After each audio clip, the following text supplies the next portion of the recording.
पहिले बियर ढोढ़ी में डलले पवन भैया माजा मरले। फेर आइल ढोढ़ी के कहानी पियरी माटी से तो पली रानी। सुन के पब्लिक भइले पागल यूपी बिहार में बहुते बाजल। तब भइल खेसारी के नाम ढोढ़ी में टूटल सट के बटाम। छोड़े भाई कोइल खीसा हमरो सुना ढोढ़ी चालीसा।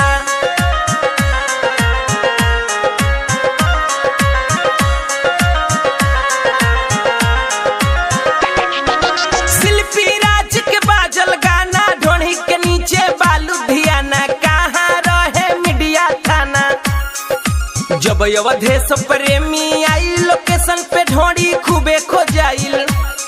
प्रमोद प्रेमी चढ़े लागल ढोढ़ी में पानी अड़े लागल। तब अमित पटेल अइले ढोढ़ी में खूबे सलेंसर सटैले। इहे बा भोजपुरी के खिस्सा हमरो सुना ढोढ़ी चालीसा।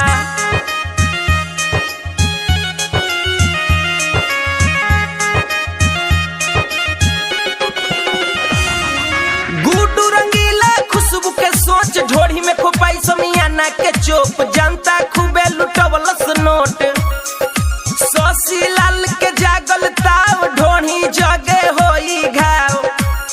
बुलेट राजा के आइल ढील द आज भर ढील द ढोढ़ी जन छील द।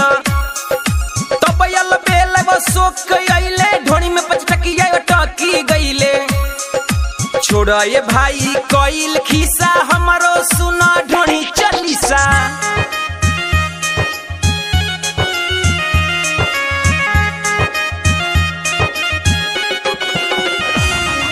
सुने मीडिया गीतिया ध्यान से खून न फेंक अपना कन से। चंदन चंचल गइले न जान से। पतिया नतिया पटन बा देवरा ढोढ़ी चटन बा।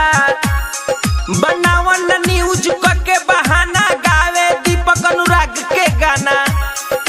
अमरजीत बबुआ साथे बा कहे बतिया साचे बा। छोड़े